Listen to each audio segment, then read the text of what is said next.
Саламатсыңар, дагы бир жолу бүгүнкү күн эсебинен экинчи жолу саламдаштабыз. Себеби 7:00 свет өчүп калып, азыр мына 40 мүнөт убактыбыз ушун менен кетти десек болот. Бирок биз бүгүнкү эфирибизди толук кандуу эле алып барабыз. Урматтуу телекөрүүчүлөр, эгер силер жаңылыктарды күтүп атсаңар, бүгүнкү жаңылык свет өчкөн эсебинен саат 8:30 жылдырылат. Айтып коеюн.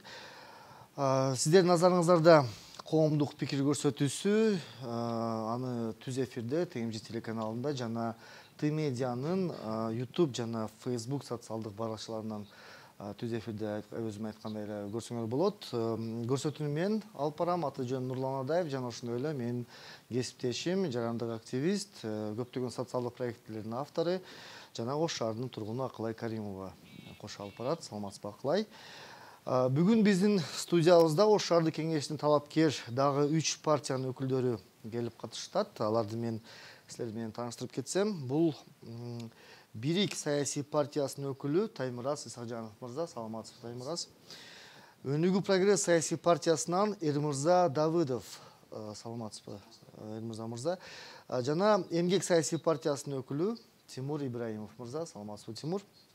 Бул көрсөтүүнүн дебат форматында өткөзмөкчүбүз. Дебат болгондон кийин өзүнүн эрежелери бар. Мен ал эрежелер менен тааныштыра кетсем, биринчиден ар бир партиянын өкүлүнө 3 мүнөттөн өзүнүн платформасын, өзүнүн программасын биздин телекөрүүчүлөргө жарыялоого убакыт берилет. Андан соң эгерде ошол платформанын негизинде сурооңор болсо, анда бири-бириңерге суроо берсеңер болот, бирок жообуңар 1 мүнөттөн ашпаш керек. Биз өзүбүздүн атайын даярдаган суроолорубуз дагы бар. Аларга ар бирине жооп берүү 2 мүнөттөн ашпаш керек. Ошондой эле биздин атайын телетоп азыр Ош шаарыбыздын Масалиева жана Разаков көчөлөрүндө иштеп жатат. Алар менен түз байланышка чыгып, ошол жерде эс алып жаткан биздин Ош шаарынын тургундарынан силерге түз эфир аркылуу суроо алып беребиз. Ошондой эле акырында көрсөтүүбүздүн соңунда силерге 2 мүнөттөн эркин микрофон берилет. Анда өзүңөр жөнүндө дагы бир жолу кайталап кетсеңер болот. Ошондой эле Акылай социалдык тармактардан келген суроолорду силерге узатат. Аларга дагы жооп берүү 2 мүнөттөн ашпаш керек. Анда эмесе баштасак, сөз бая жана айткандай эле Бирик партиясынын өкүлү Таймураз Исакжановго берилет. Сиз үчүн 3 мүнөттө өзүңүздүн платформаңызды жана программаңызды айтып кетсеңиз болот. Ассаламу алейкум, урматтуу телекөрүүчүлөр. Биз Бирик саясий партиясы ушул Ош шаардык кеңешине депутаттыкка талапкерлигибизди коюп жатып, биз өзүбүздүн программада негизги 7 багыт боюнча иш алып барууну чечкенбиз. Буга бир аз токтолуп кетсем, биринчиси Ош шаарыбызды коопсуз шаарга айлантыруу, экинчибиз курулуш жана архитектура тармагын заманбап деңгээлге чыгаруу жана инвестиция тартуу, үчүнчү орто жана чакан ишканаларды ачуу менен жумуш орундарын түзүү, төртүнчүбүз билимдүү жаштар менен келечектин алтын муунун жаратуу, бешинчи шаардагы болуп жаткан бул акыркы кезде өтө көбөйүп кеткен көйгөй, бул автотыгындарды азайтуу, алтынчы бала бакчалардын санын көбөйтүү, балдарыбызга шарт түзүү, жетинчибиз Ош шаарыбызды жашыл шаарга айландыруу боюнча. Мында биз Ош шаарыбызды коопсуз шаарга айлантуу дегенде бул обязательно видео көзөмөлдөрдү ар бир жеке объекттерге жана муниципалдык мекеме ишканаларга жана башка эмелерге камераларды орноттуруу боюнча, экинчибиз курулуш жана архитектура тармагын заманбап деңгээлге чыгаруу боюнча жана инвестиция тартуу боюнча дагы. Бул боюнча биз телекөрүүчүлөргө дагы айтып кетсек, биз буга чейин Кыргызстан жаштар ынтымагы коомдук бирикменин мүчөлөрү болуп келгенбиз. Мында биз Кыргызстандын 7 областындагы активдүү мындай жаштар бардыгыбыз биригип, ушул Бирик деген саясий партиясынын алкагында бүгүнкү күндө ушу талапкерлигибизди көрсөтүп отурабыз. Мында биз Кыргызстан жаштар ынтымагы деги эле бул 7 областтагы активдүү жаштар көптөгөн иш-чараларды аткарып келгенбиз. Мындан кийин дагы аткара беребиз. Биз эч качан токтотконго мындай ниетибиз жок. Биз бардык кылган нерсебиз эл үчүн жана шаардын тургундары үчүн дейбиз. Курулуш тармагында биздин активдүү жаштардын демилгеси менен курулуш компаниялары ачылып, анда 50дөй жумушчу бүгүнкү күндө жумуш иштейт. Инвестиция тармагында мына өзүңүздөр билесиздер, Ош шаарында Семетей кинотеатры бар. Семетей кинотеатрына дагы биздин коомдук бирикменин мүчөлөрү тарабынан Кореядан жалпысынан 57 миллион сомго бүт жабдыктар алып келинип, мына бүгүнкү күндө өзүңүздөр көрүп атасыздар, бир жакшы акыбалда шаардыктарга бизге кызмат кылып отурат. Анда дагы бизде Семетей кинотеатрында 20 жумушчу орунду түзүлгөн. Үчүнчү боюнча орто жана чакан ишканаларды ачуу менен жумуш орундарын түзүү. Мында дагы бизде активдүү жаштардын 20 секунд убактыңыз. активдүү жаштардын мына Балширин кыям чыгаруучу ишканасы иштейт. Ош шаарында жайгашкан, бул өзүңүздөр да жакшы билесиздер. Жалпысынан мында 100 жумушчу орунду түзүлгөн да. Эми калганын бир аз туруп атабыз анда. Рахмат чоң. Анда эмесе сөздү Өнүгүү прогресс саясий партиясынын өкүлүнө Элмырза Давыдовго берсек, сиздерге 3 минут. Урматтуу телекөрүүчүлөр, урматтуу Ордол Ош шаарынын тургундары. Негизги биздин да багыт азыр негизги бардык эле партиялардын программалары бири-бирине окшош. Буну жашыштын кереги жок. Бирик партиясында программасы биздикине окшош экен. Негизги биздин алып чыга турган, өнүгө турган, Ошто өнүктө турган идеябыз бирдей. Анан азыр биз дагы 7 багыт боюнча ишке программабызга 7 багыт боюнча ишке чыкканбыз. Бул 7 багыттын арасында бул негизги Ош шаары баягы туристический город да. Буну ушу Сулайман тоонун бир түдөлүк туристтик магнитке айландыруу боюнча иштерибиз бар. Ошондой эле анан ошол эле автотыгындар боюнча, надземный, подземный переходдор боюнча мэрияга сунуш бере турган программаларыбыз бар өзүбүздүн. Андан кийин мугалимдерге, врачтарга, милиция кызматкерлерине коммуналдык услугаларды азайтуу боюнча программаларыбыз бар. Кийин ошол эле Бирик партиясы айтып кеткендей, коопсуздук шаар боюнча камераларды орнотуу боюнча мына Бишкек шаарында буюрса тартип жакшы эле болуп калды. Ошондой тартипти биз Ош шаарына да алып келишибиз керек. Ошону дагы кылууга өзүбүздүн программаларыбыз бар. Ошондой эле улуттар биримдик бир бекем өзүбүздүн көп нацияда жашаган Ош шаарыбызды бирдиктүү болуп жүрө турган бир өзүбүздүн программаларыбыз бар. Андан сырткары 3-чү троллейбустук линияны куруу боюнча дагы биздин планыбыз бар. Бул Чапалак айылынан баштап Ак Тилектен келип, Западныйдан келип, Сулайман тоонун ылдыйынан түшүп, Арамскийге 2-чи линияга кошула турган. Бул негизи столбалар коюлган бул жактаргачы. Ошону ишке ашырып коюуга өзүбүздүн бир салымыбызды кошобуз деген үмүттөрүбүз бар. Ошондой эле Ош районунан баштап Шайтөбө жагына бир мост куруу боюнча программабыз бар. Бул негизги буга чейинки мэрлер бул проектке уже 30 миллион сарптап проекттин куруу генпланын иштеп чыгышкан да. Ошону просто ишке ашырууга азыр депутат болуп барып калсак, ушуну аткаруучу бийликке сунуштайбыз деген үмүттөрүбүз бар. Ошондой эле студенттердин, спортсмендердин ошол муниципалдык автотранспорттарга, ошол эле автобус, троллейбустарга жеңилдетилген бир жол күрөсүн жеңилдете турган бир вариантты биз да ошону багыт кылып иштеп чыгайлы деп атабыз.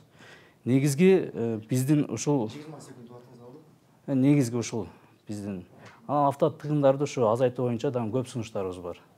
Негизи ушул биздин платформа. Буюрса депутат болуп келип калсак, аткаруучу бийлик мэрияга сунуштайбыз ушунун бардыгын. Рахмат чоң. Эмгек саясий партиясынын өкүлү Тимур Ибраимов сөз сизде. Рахмат.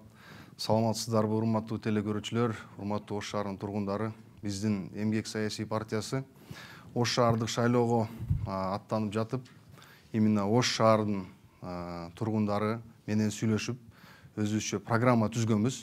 Бул негизги Эмгек партиясынын программасынан именно Ош шаарына багытталган программа. Бул биринчи 3 основной принципте түзүлгөн. Бул адам баласы, адам жаран, анын үй бүлөсү жана коом. Биринчи ошол адамга шаарда жашаганда эмне керек? Адам баласына биринчиден эмне керек? Бул ден соолук биринчи эле. Анан билим алуу, үчүнчүсү жумуш менен камсыз болуу.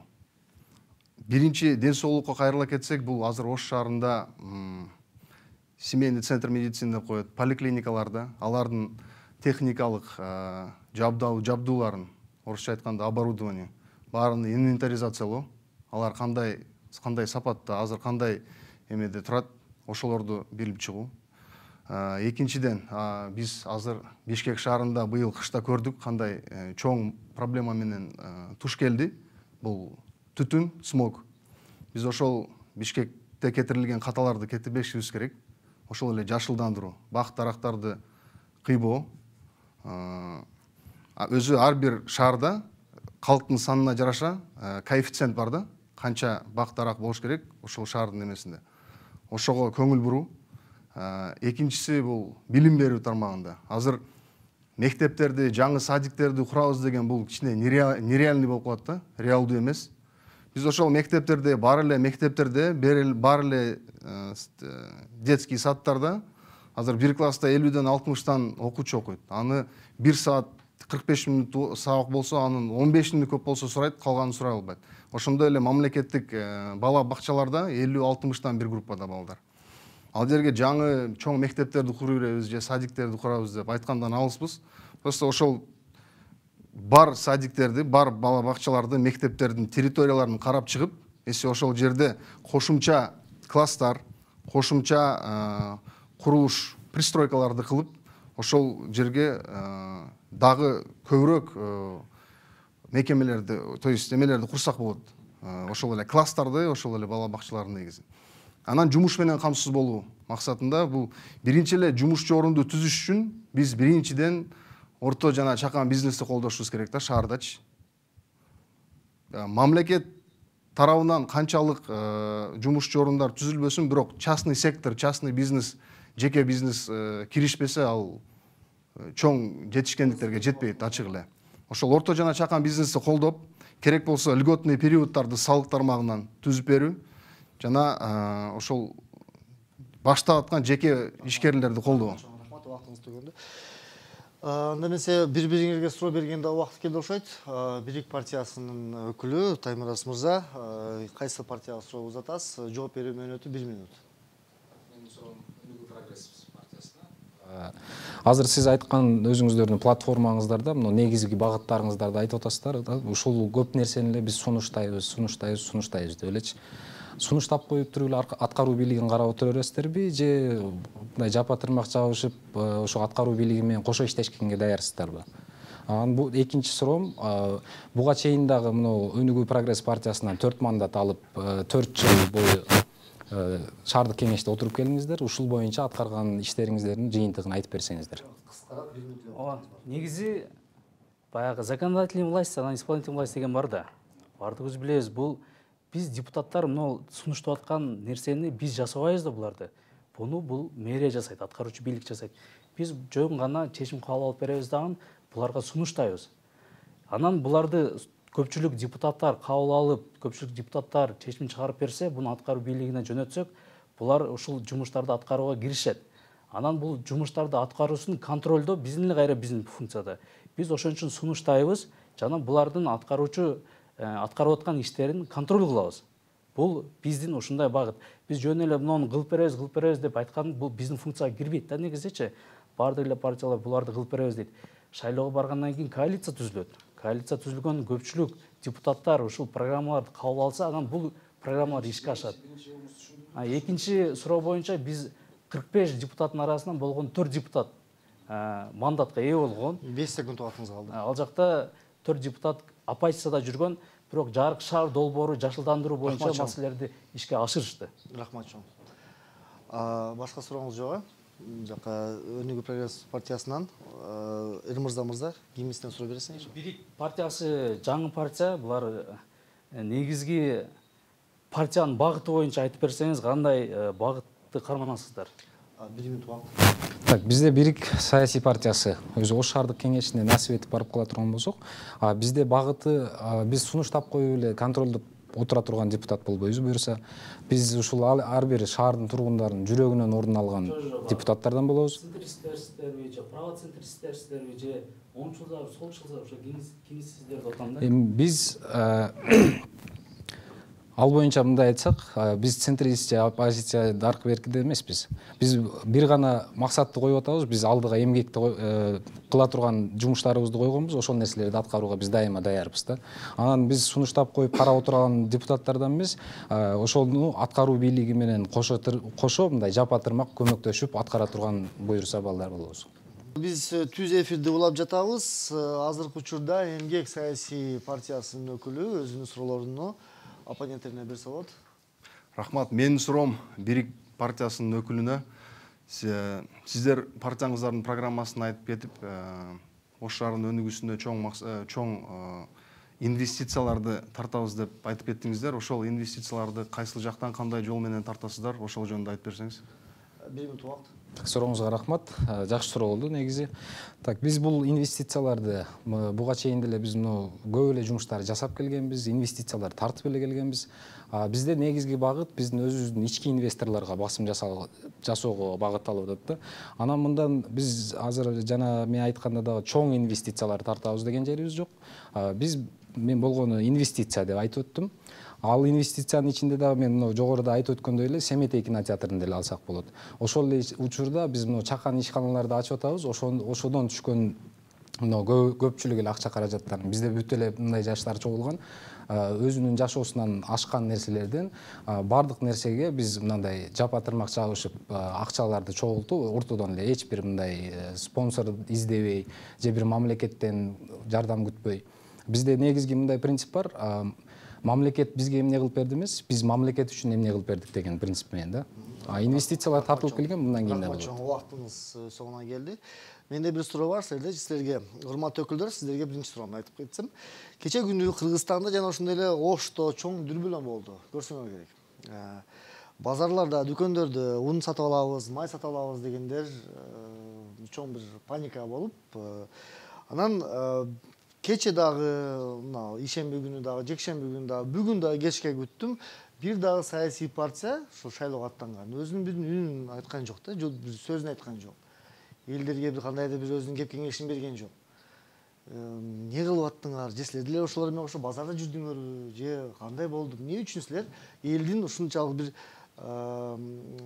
көйгөйүнө бир чечүүгө бир салым кошподуңар десе болобу? Кимге? Мында өзүңүздөр да билесиздер, жанагы кайсы жыл экени точно эсимде жок. Жанагы кыямат болот деп элдер жанагы шамдын баарын эле сатып алган күндөр болгон. Мына кечеги деле ситуация. Бул бир жөн гана элдин өзүн дүрбөлөңгө салган да.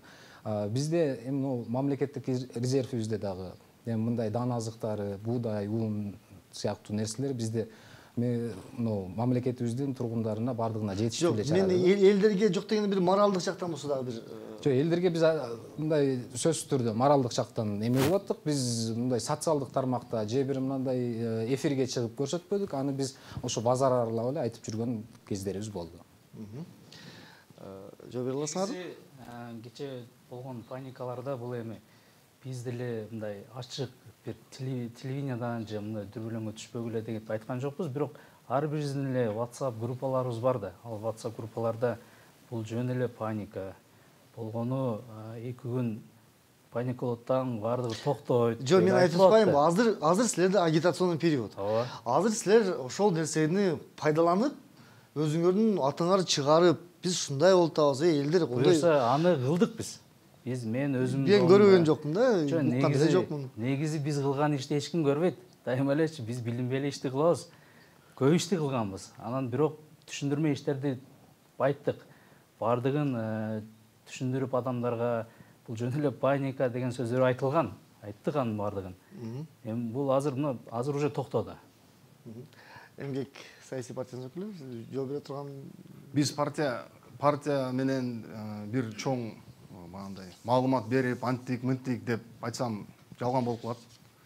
Буга чейинки Бирик менен өнүгүн өкүлдөр айткандай эле, өзүбүз тааныган адамдарга, тууган урукка, кошунага, дос жолдошторго айттык.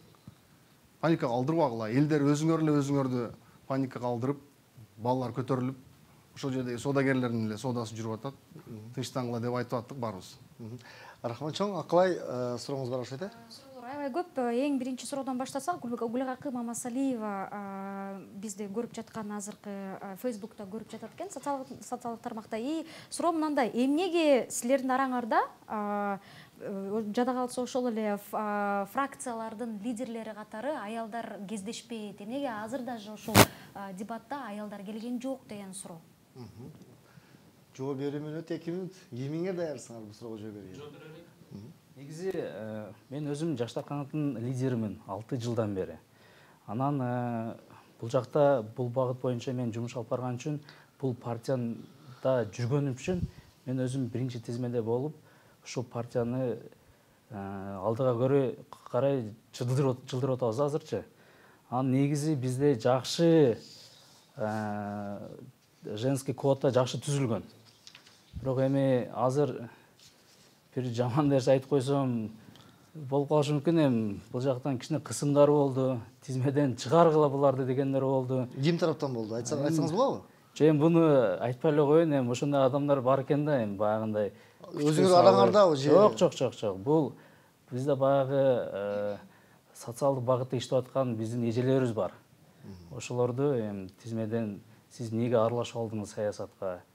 Сиз мындай саясатка аралашпай эле ишиңизди эле кыла бербейсизби деген. Азыр ачык айтсаңыз болобу? Кимдер айтат? Эми биз туура эмес болуп калат, ачык айтсамчы. Ошондой биздин тизмеден анча-мынчасын чыгарган туура келди, ошондой болгон үчүн.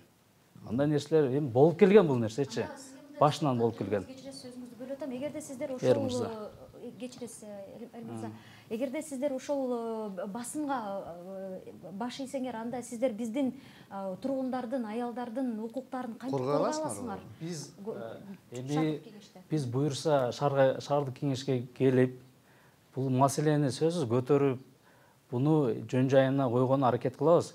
Негизги бул маселе ошо башынан баштап эле болуп келген нерсе. Бул шайлоодо дайыма эле болот, кысымдар болот.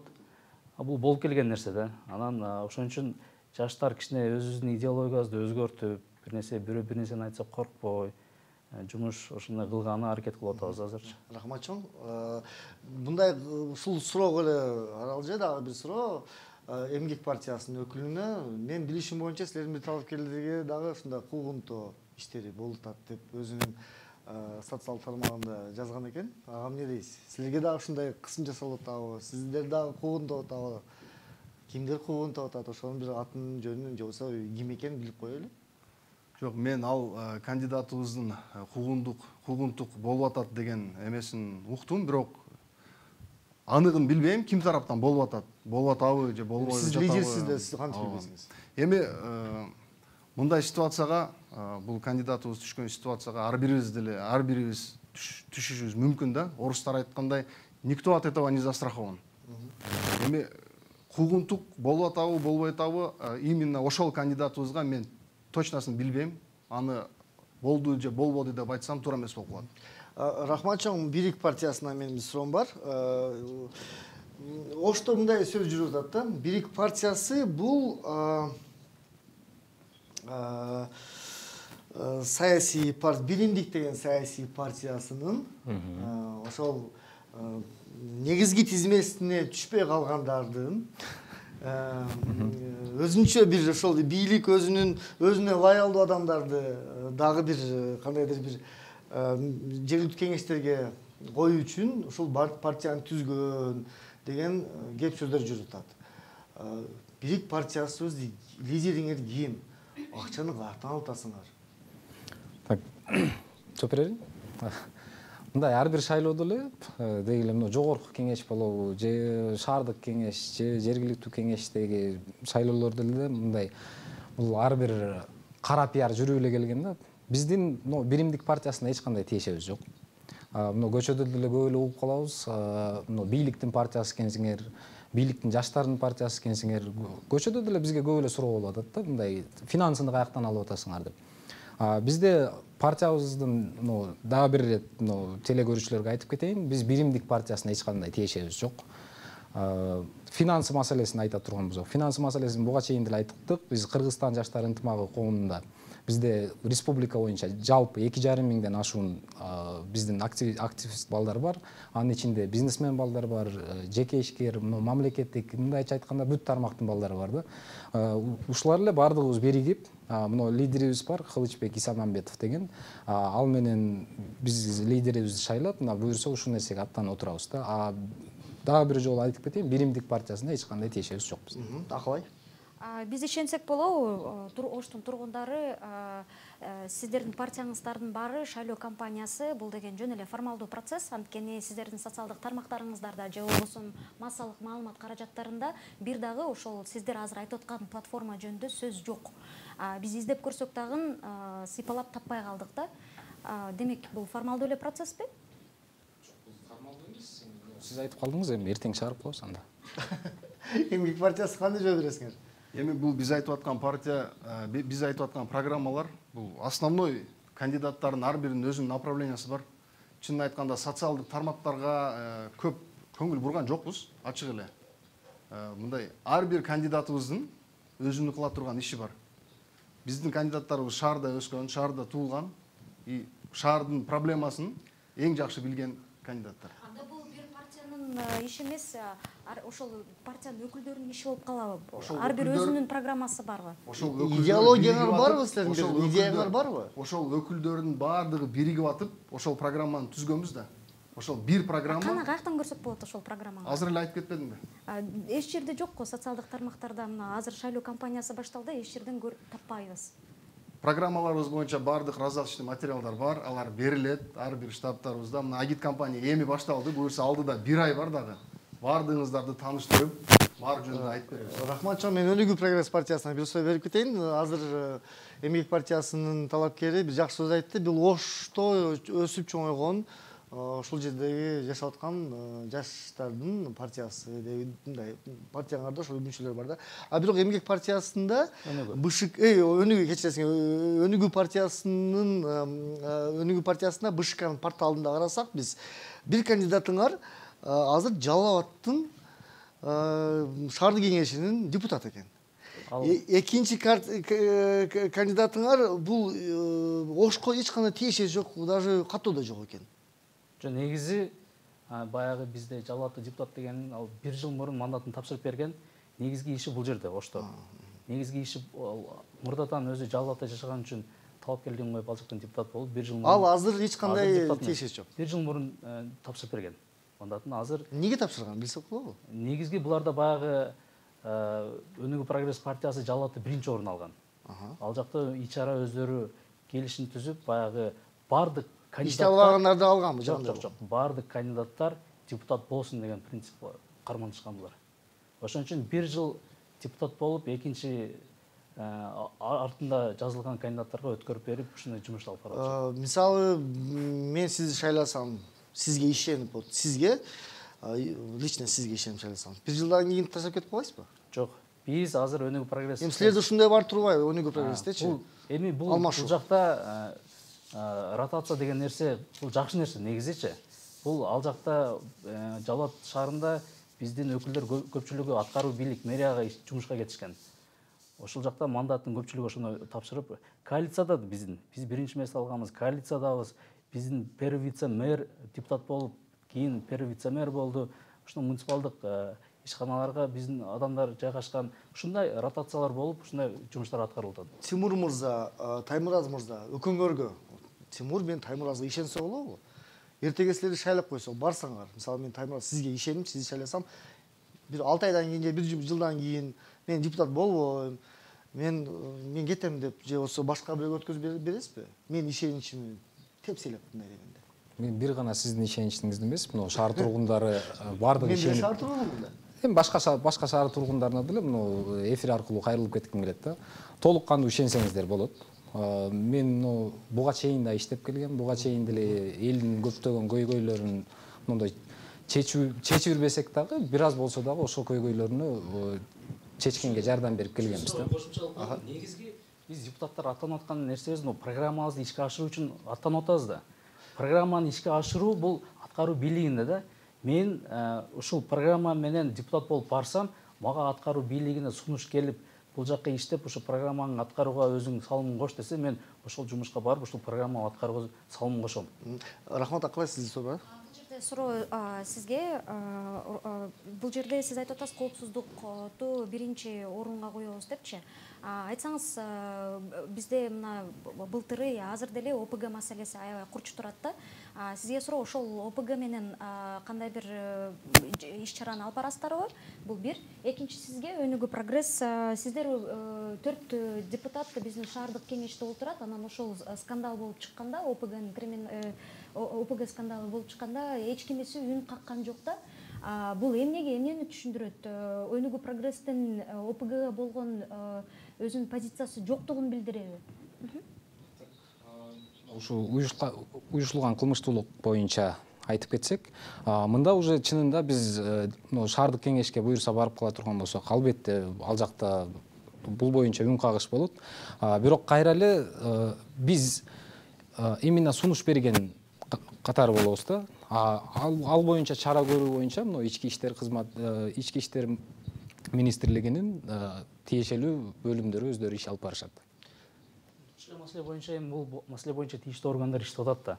Мунун баардык коомчулук билет. Эми биздин депутаттар бул маселе боюнча эмнеге үн каккан эмес, мен алар үчүн жооп бере албайт экем. Ошондуктан негизги тиешелүү органдар иштеп атканына байланыштуу алар может үн каккан эмес. Мен ошол учурда Эмгек партиясына да бир суроо берип кетсем, Эмгек партиясынын өкүлү, сиздерди биз коомчулук Аскар Салымбековдун партиясы деп билебиз. Аскар Салымбеков чоң саясатка кайтып келүү үчүн партия түзүп, сиздерди жаштарды, жер-жерлерде иштетип дегендей. Ошондойбу? Ким каржылайт силерди? Канча акчаңар бар? Толук кандуу ачык коомчулукка жарыялап бере аласыңарбы? Ошондой эле суроо силерге да, Өнүгүү прогресске, Бийлик партиясына. Өзүңөрдүн фондуңарды бизге каяктан акча түшүп атат, ким каржылап атат деп толук кандуу бизге коомчулукка жарыя кылып бере аласыңарбы? Айтсаңыз. Сурооңузга мындай жооп берейин. Туура, бул партиянын негизинде башында Аскар Маткабылович Салымбеков, Дордой ассоциациясынын президенти, меценат турат. Бул киши 69-га чыкты уже. Бул киши Кыргызстанда кыла турган иштин баарын кылып койду да. Жумушчу орун түзүү боюнча, мамлекет боюнча бул рекордсмен. Дордой ассоциациясы 300 миңден ашуу жумушчу орун түзгөн Кыргызстанда. Былтыры салык кызмат тарабынан эң көп салык төлөөчү болду деп жыйынтыкталган, аныкталган. Ал киши саясатка эмес, ал киши ушул Кыргызстанда, ушул мамлекетибизде ушул фамилияма ишим жарашсын деп, ушул салымым болсун. Бир эле чүйгө, бир эле нарынга эмес, именно Кыргызстандын 7 дубанына. Биздин карап көрсөңүздөр, логотипте дагы Кыргызстандын 7 жылдызы, 7 дубаны турат. Ар бир региондо бул киши кылып аткан жумуштар аябай көп. Негизги максаты саясатка кайтып келиш же башка нерсе эмес. Ушул преклонный возрастта топтогон өзүнүн чын эмгеги менен топтогон байлыгын эмесин ушу Кыргызстанга калтырып кетиш. Мындай дегенде сиздердин партияңарды Аскар Салымбеков каржылап атат. Партиядан жардам бар. Бирок ар бир кандидат, биздеги турган кандидат бул жеке ишкерлер. Өзүбүздүн дагы акчабыз жетерлүү. Бирок партиядан да жардам бар. Сиздер айтып атасыздар да 300 миң жумуш орду деп. Ош шаарында эмне кылды, ошол боюнча айтып кетсеңиз. Ош шаарында азыр Аскар Салымбековдун общественный фонду бар. Жаш жаратмандар деген программа бар, именно билим берүү тармагында. Именно ушул жаш балдардын арасында өзүнүн билими менен же өзүнүн бир башкалар кыла албаган өнөрү менен чыгып аткан балдарды колдоп атат. Бул биринчиси. Экинчиси, Төлөкөн айыл өкмөтүндө мини футбольный поле курган. Вообще негизинен Кыргызстан боюнча 40 айыл өкмөттө 40 мини футбольный поле куруп атат. Айтып атпаймынбы? Рахмат чоң. Мен дагы суроом кайталап кетейин. Бийлик саясий партиясы, Өнүгүү прогресс саясий партиясы, сиздер өзүңөрдүн фондуңарды элге айтып бере аласыңарбы, каяктан акчаңар келип атат, каяктан каржыланып атасыңар деп? Мен айтып койсом, жана деле айтып өттүм, бул боюнча биздин партиянын финанс маселеси боюнча. бизде ушу бүт Кыргызстан боюнча жалаң активдүү жаштар, жеке ишкерлик менен алектенгендер баардыгыбыз чогулуп ушул эмени партиянын атынан чыгып атабыз. Бул эмнеге дегенде биригүүгө карай жол деп туруп ушу Кыргызстандын 7 областындагы бүт актив жаштары чогулдук. Азыр жооп бере атам сиздин сурооңузга, финансы каяктан экен. Ошол эле учурда биз баардыгыбыз кандай десек, мындай бир ортодогу фондубузга таштап атабыз. Бирок сизге азыр мына эфир аркылуу мен сумманын баардыгын ачыктай албайм. Если ушунчалык эме болсо, жазуу түрүндө кайрылсаңыздар, анда ачык жарык беребиз. Бул суроого мен мындай жооп берет элем да, баягы кары келсе ашка, жаш келсе ишке дегендей, биз баягы жаштар саясатынын мыйзамында жаштар бул 14 жаш, 28 жаш болуп бөлүнгөн да. Мен өзүм 28 жаштамын. Мен жаштардын квотасы менен баратам. Азыр башка партиялардын 10-чу тизмедеги основной кандидаттарды карасаңар, 28 жашта эч ким жок. Жаштардын квотасын эч ким киргизген деле жок. Жок, жаш эмес, мен акча жөнүндө сурап атам. Азыр мен ушуга кетип атам. Кичине сабыр кылып турсаңыз, ушул жаштарда бизде негизги акча жок бизде. Ооба, бизде партиянын өзүнүн фонду бар. Бардык бирөө мен 100 сом берсем, бирөө 1000 сом берсе, ошо фонд ошондой болуп түзүлгөн акча ошо партиянын шайлоого негизги көп акча каражат кетет. Ошого бизде ошол эме фонддон каржыланат. Бакыт Төрөбаевден. Партиядан, Өнүгүү прогресс партиясынан каржыланат. Бизде бир гана эле Бакыт Төрөбаев эмес, бизде эме жогорку кеңеште 13 депутатыбыз бар, жергиликтүү кеңештерде 21 шаардык депутаттарыбыз бар. Бизде армия бар да. Рахматчон, бул жерде мындай суроо болуп атат. Социалдык тармактардан Бактыгүл Мадалиева сурап жатат. Саясатка аралашпай эле шаардын өнүгүүсүнө салым кошо бербейсиңерби? Ушуга кошумча, сиздер баарыңыздар жаштар экенсиздер, анан сиз айтып кеттиңиз, биздин программабыз окшош экен деп. Анда эмнеге биз жаштар сиздерге өзүбүздүн добушубузду беришибиз керек? И маленькая поправка, жаштар 28 жашка чейин эмес, 35 жашка чейин. Рахматчон. Мен 32 жаштамын.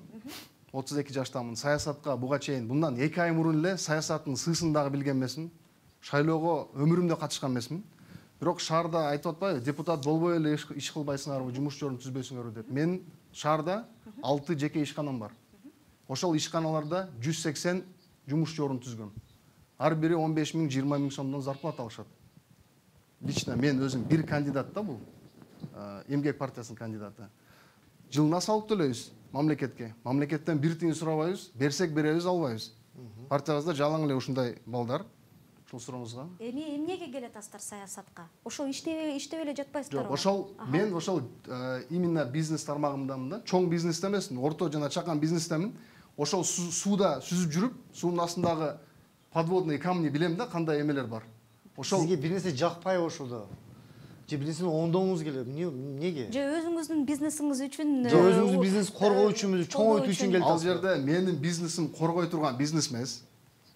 Коргой турган бизнес эмес, чистый, открытый эле бизнес. Мен шаардык кеңешке кетип атканымдын себеби, негизги максатым мен өзүм окшогон жеке ишкерлерди, жаш ишкерлерди колдоо. Ошол эле. Эми эркек бала болуп туулуп калыппыз. Эми милдетибиз ошол да. Рахмат. Бир эле эркек кишилерге азыр рол жок, кечиресиз, бул деген гендердин суроосу да. Бир эле эркек кишиге бериле ушундай рол. Аял кишинин долгу жокпу? Жок, бар. Мен өзүм жөнүндө айтып атам да эми. Рахмат. Поправка кылып 35 жаш деп кетти. Жаштар саясаттын мыйзамын ачып бир окуп алсаңыз жакшы болот эле. Ал жакта 2009-жылы поправка болгон. Мейли, рахмат. Биз азыр негизги сөзүбүз. 28 жаш деп турат. Ал жактачы сиз окуп көрсөңүз болот. Мен доказать этип койсом болот. Анан негизги суроо жакшы. Бизнесмен өзүнүн бизнесин кылыш керек. Бул багытта иштеген адам ушул депутат болом десе, ушул багытта иштеп жүргөн болсо, ушул багытка келиш керек. Мен бул багыт боюнча 5 жыл окудум. Бул багыт боюнча жогорку кеңеште иштеп атам.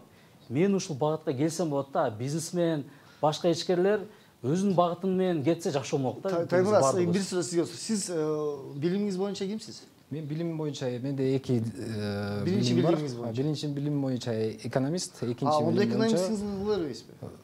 Жок, азыр мен саясатка баратканым боюнча айтайын. Эми ар бир адам өзү тандайт, өз жолунчу. Анан туруп алып сиз биякка барыңыз, сиз биякка барыңыз деп бөлгөн сиз тараптан деле туура эмес болуп калат. Чындыгында. Жок, мен Өнүгүү партиясынын өкүлүнүн сөзүн айтпайм. бир аз биз суроодон да кадашып кеттик да. Азыр айтып атабыз 35 жашка чейин депчи. Жок, азыр бул 35 жаш Жок, хорошо, ал 28 болуп өзүңүздүн ишиңизди кыла бербейсизби? Эмнеге саясатка келишиңиз керек? Эмнеге биз жаштар сизди колдошубуз керек?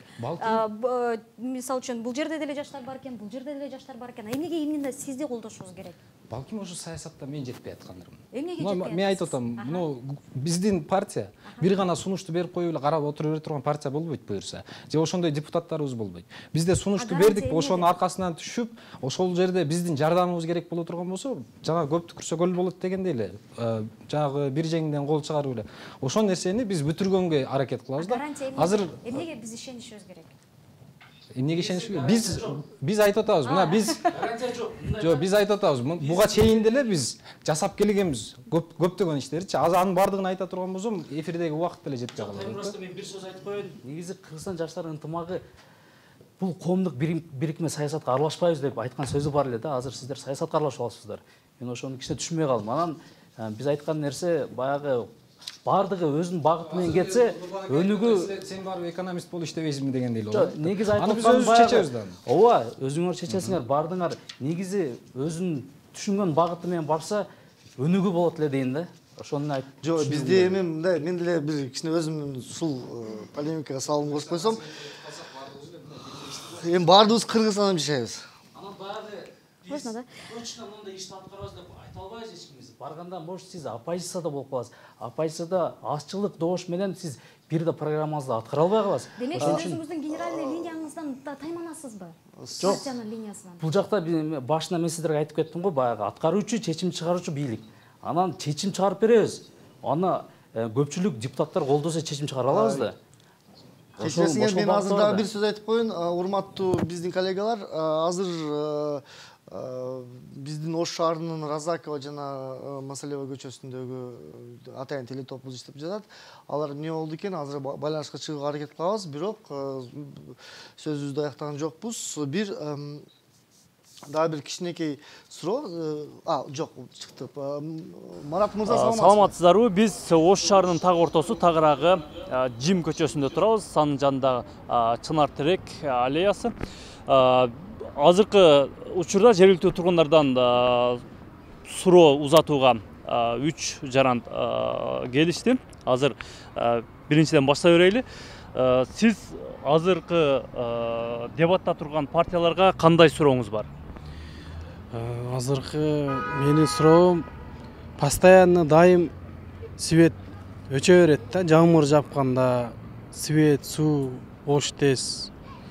Ушуларды кандай жойсо болот? Свет өчкөнүнө, суу токтоп калганына, кээде 2 күн, 3 күн дагы свет менен суу жок болуп калып атат да. Ушундай проблема өтө азыркы учурда көп да. Муну кандай жойсо болот? Демек сурооңуз 3 партияга тең. 3 партияга тең. Дагы бир суроо. Сиз кайсы партиянын өкүлдөрүнөн суроо бересиз? Мен ушул жаңы партияларга берейин. Мен суроом мындайча, мен өзүм жекече оюмда, эми башкалардын деле ою ушундай болушу мүмкүн. Ар 4 жыл сайын, 5 жыл сайын жаңы партиялар чыгып келүүдө да. Бирок ал партиялар кийинки сазывка барабы, барбайбы, кээ ошондо болуп атат да. Мен ушул жаңы партияларга суроо бермекмин. Силер убаданы 5 жылдык бербестен өзүңүздөрдүн кийинки сазывка барарыңыздарга кепилдигиңиздер барбы? Азыр айта кетчү болсок, шаардык кеңешке эски партиялардан Бирбол партиясы менен өнүгүү прогресс кетип атат да. Анан калган партиялардын бардыгы жаңы партиялар да. Эми мен ушинтип ойлошум мүмкүн, же башкалар деле ушуну ойлошу мүмкүн. Бул жаңы партиялар кийинки сазывка убадаларын эмес, өздөрүн деле таппай калбайбызбы депчи. Айтайын дегеним, кечеги сазывдагы төшүн каккан СТПК бүгүн жок да. Ошол сыңарындай сиздер дагы 5 жылдык же 4 жылдык убадага гана чектелбестен андан кийинки сазыптарга бара аласыздарбы? Ошого өзүңүздөргө кепилдик бересиздерби? Ошол жөнүндө айтып кетсеңиздер. Рахмат. Сизде кандай суроо бар? Бизде эми суроо бул жерде мындай болуп атат да, азыр Кыргызстанда бүт эле партияларга бөлүнүп, бардык эле жумуштарды кайсы бир кыйынчылыктар болбосун, ушу шайлоо учуруна келип эле такалып калып атышат да. Бул нерсени негизинен эле бир планга ашырып, бир кандайдыр бир проекттерди түзүп, ушул нерсени мамлекет өзү камсыздаса жакшы болмокпу дейм да. Азыр бул жерде партияга бөлүнүп алып, бири менен жарышып, мактанышып, мен мынаны кылып таштайм, мен мынаны кылып таштайм деп атышат да. Жок, андай эмес да, бирок негизинде шайлоого чейин бир кандайдыр бир тоскоолдуктарга болуп калган болсо ошол нерсени элге алып чыгып көргөзөт, бирок акырында натыйжасында эч нерсени жасабаган болуп чыгып атат да. Эми азыркы партиялардын убадалары мындай бир ишке ашат деп ойлойсузбу же мындай бир ишке ашпай турган убадалар да бар? Эми бул жерде ишке аша турган убада деле жок го дейм. Бул жерде болгону өзүнүн кызыкчылыгы үчүн ойлонушу мүмкүн. Эми алардын өзлөрүнө белгилүү да, бизге белгисиз да. Ал бизге рекламаны коюп бул жагына мен ишти кылып атам деп реклама коюп алып, ал жагында өзүнүн бизнесин кылып атканын каяктан билебиз? Элди кандай кайсы жака бурмалап атканын.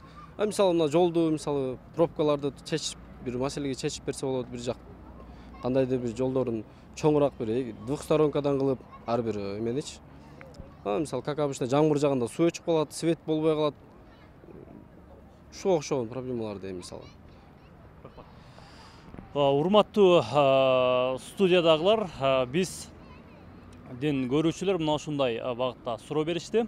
Биз мен кайрадан кезекти студияга узатам. Рахмат, Марат мырза. Мен суроолорду кайталап коеюн. Кыска суу, свет боюнча суроо берилди.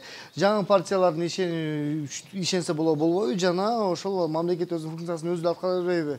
Депутаттар ишенбейли. Шаарыбыздын Чынар бактагы атайын теле топ иштеген жерден 3 кишиден суроо кабыл алдык. Азыр мен силерге да бир кайталап койсом.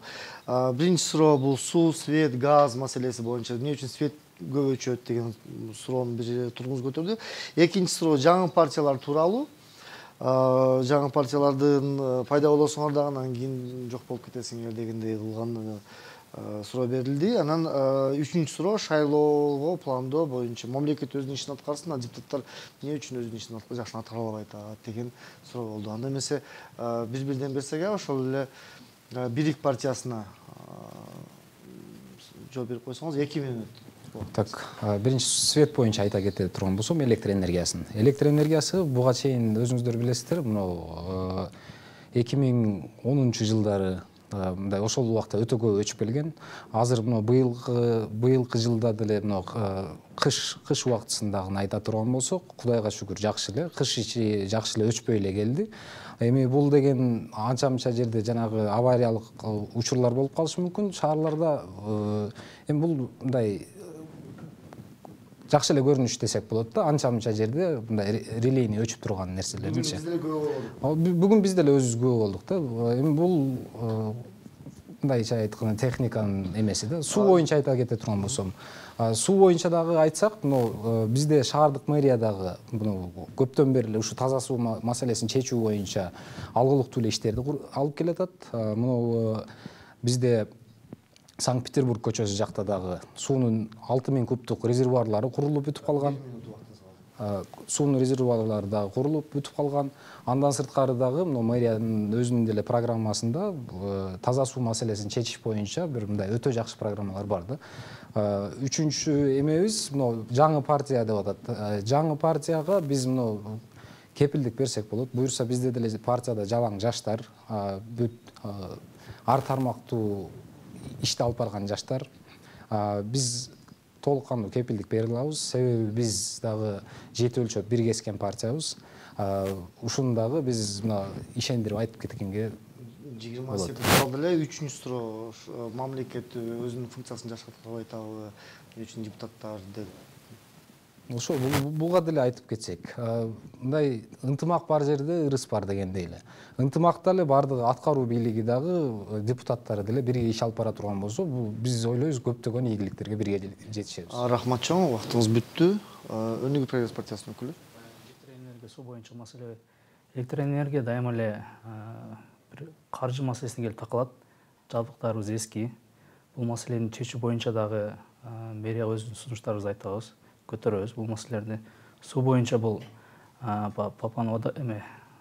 Папан суу сактагычына негизи суу баягы ачык келет да, бөлүштүрүү жагыначы. Ошону чоңураак труба коюп жабгы келүү маселесин кароо боюнча программабыз бар. Ошондо суу баягы булгаланбай калат эле да. Бул боюнча маселелер бар. Экинчи суроочу, жаңы партиялар боюнчачы сиздер эми эски партиясыңар? Биз эски партиябыз, эми жаңы партияларга суроо берилип калды да. Мен негизи бул 2012 жылдан бери бул партияда мүчөмүн. Биз эски эле партиябыз, бардык шаарларга катышып келатабыз. Бизде 21 шаарда фракциябыз бар. Үчүнчү суроо. Эмне үчүн ушул эски партияны болсоңуз, мамлекет өзүнүн функциясын жакшы аткарбай, ошол көбүн эсе депутаттар көтөрүп чыгат демилгелердичи. Эми негизи депутаттардын көпчүлүгү бул жашыштан кеп жок, көбүнчөсү баягы бизнестери бар да. Ошону бир маселени катуураак көтөрүп койсо, ошол бизнесин кысып коет бийлик. Ошон үчүн бул маселени көпчүлүк маселелерди бизнесмендер көтөрө албайт. Аны эмне силердин эмне керегиңер бар? Мен жашмын, мен госслужащиймин, мага баягы айткан орусча айткан терять нечего. Жок, эми сиз ушундай экенсиз, шериктериңиз, мен силердин партияңардын тизмесин карап көрдүм, баардыгы эле жеке ишкерлер көп экен силерде. Жеке ишкерлерди жетелей турган менмин. Мен фракциянын лидери болом, буюрса, Кудайым буйруп депутат болуп калат болсо, мен буларды кантип иштөө баардыгын үйрөтүп берем. Мамлекетти коргоп турасыз. Бул маселе боюнча, бул ушул багыт боюнча мен иштейм да жогорку кеңеште. Рахмат чоң, Эмгек саясий партиясынын өкүлү. Сурооңо айтылыш керек бар? Жок, кереги жок. 2 минут убактыңыз бар. Ушул айтылып аткан баардык проблемалар, суу болобу, электроэнергия болобу, толгон токой проблемалардын баары чечиле турган нерсе бул биринчи акчага келип такалат. Акча каражаты. Кечирип коесуз, Өнүгүү прогресс партиясынын өкүлү 2 жолу бизнес өзүнүн ишин кылып жүрө бербейби, жеке ишкерлер өзүнүн ишин кыла бербейби дегенден мен алысмын. Шаардын 70% бюджетин ошол жеке ишкерлер толуктайт. Биринчи ошол жеке ишкерлерди колдош керек. Жеке ишкерлерге көп пут тосуу болот, бюрократия бар. Ошол свет, суу, кечирип коесуз, мен өзүм убактымды айтып алайын, анан сизге сөз берем. Өзүнүн ишин кылып жүрө берсин, ар ким өз билген ишти кылыш керек, туура айтасыз. Бирок ошол 45 депутаттын арасында ар бир сферадан болуш керек бирден депутат. Ар бир проблеманы көтөрүп чыгыш керек. Ошол суу, свет, бардык ошол акчадан чечилет да, каражаттан чечилет. А каражат бюджетте каяктан болот? Это жумушчу орундарды түзүү. А жумушчу орундарды ким түзөт? Ошол эле жеке ишкерлер түзөт. Эң жок дегенде кичинекей жеке ишкер колунда 4 адамды иштетип айлык берет. Жаңы партиялар боюнча эмне дейсиз? Жаңы партиялар боюнча биздин партия 2011-жылдан бери иштеп келип аткан партия. Биз жаңы партия эмеспиз.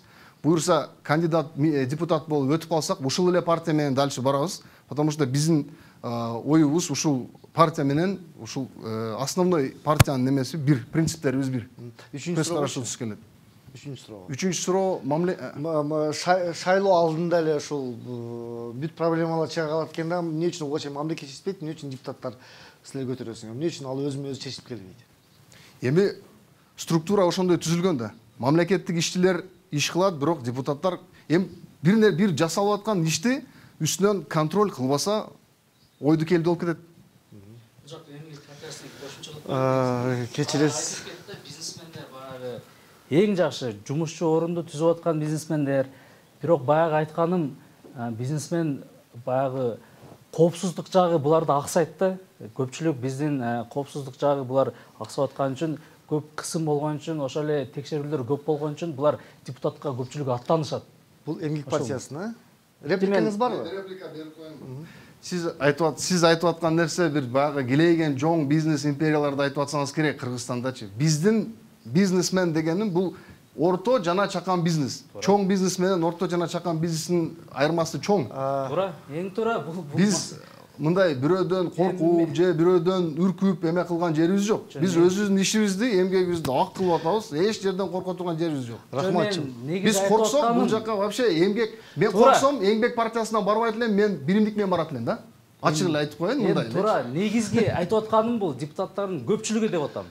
Көпчүлүгү баягы өз бизнесин коргой албаганлыгы үчүн ошо депутаттыкка барышат. Эми жакшы иштин неге? Рахмат чоң, биз азыр ар бир биздин талапкерлерге 2 минут убакыт берилет. Анда эркин микрофон.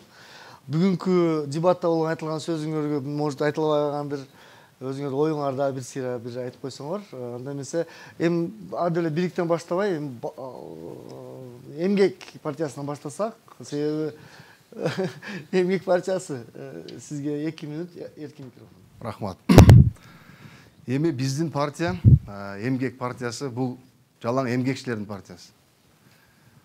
Эми Ош шаарына кандай проблемалар Ош шаарында болбосун, кандай көйгөйлөр болбосун, Ош шаарыны көйгөйлөрүн билгендер бул Ош шаарында туулуп, Ош шаарында өсүп, Ош шаарында бизнес кылып ошол эле жашап аткан элдер. Биздин оюбуз түз. Бардык эле артыбызда турган бардык тизмеде турган кандидаттардын ою түз.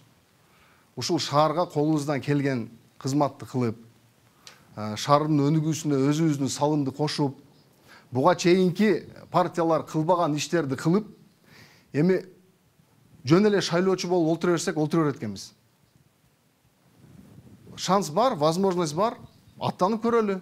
Пешенебизге жазып, насип этип, депутат болуп өтүп калсак, иш кылышты мына Кудай кааласа биз көрсөтөбүз. Рахмат. Рахмат чоң. Өнүгүү партиясы. Эми баягы асыл таштан, акыл жаштан дегендей, эми биз негизи жаштар аттандык. Партияда баягы башында айтып кеткендей, 28 жашта, биз 27 жашта десятканын ичинде үчөөбүз барбыз. Бардык партияларды карап көрсөңүздөр, андай жаштар жок. Анан биздин негизги максатыбыз түз. Бардыгыбыз жакшы бир ишти алып барып, Ош шаарын өнүктүрүүгө өз салымыбызды кошолу деп баратабыз. Эми урматтуу шайлоочулар, сиздер да бир ошо бизди жаштарды шайлап көрүңүздөрчү. Бардык коомчулук талап кылган жаштар келсин. Мына биз келдик. Бизди да бир шайлап көрүңүздөр. Бардык эле буга чейинки шайлап келген адамдарыңыздар бардыгын көрдүк. Алар улуу муундагы адамдарыбызды көрдүк. Эми мына жаштарды бизди бир шайлап көрүңүздөр. Биз сиздер менен бирге натыйжа көрсөтөбүз. Рахмат чоң. Бирик саясий партиясында. Так, биздин Бирик саясий партиясында дагы бизде басымдуу бөлүгү деле бардыгыбыз жаштарбыз.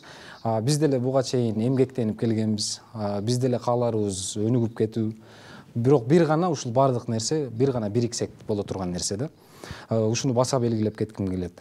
Мына Ош шаарына деле биз көптөн бери 30 жылдан бери каралбай калган Ленин көчөсүнөн Дельфин бассейнине түшкөн тепкичтер бар. Аларды оңдоп түзөп келатабыз. Асранкулова көчөдөн Закирова көчөсүнө көтөрүлгөндө ал жерде да тепкич болгон. Ал жерлерди деле жасап келгенбиз. Биз буга чейинки жасаган нерселерибизди мактанган эмеспиз. Биз өзү мындай мактангандан деле алыспыз.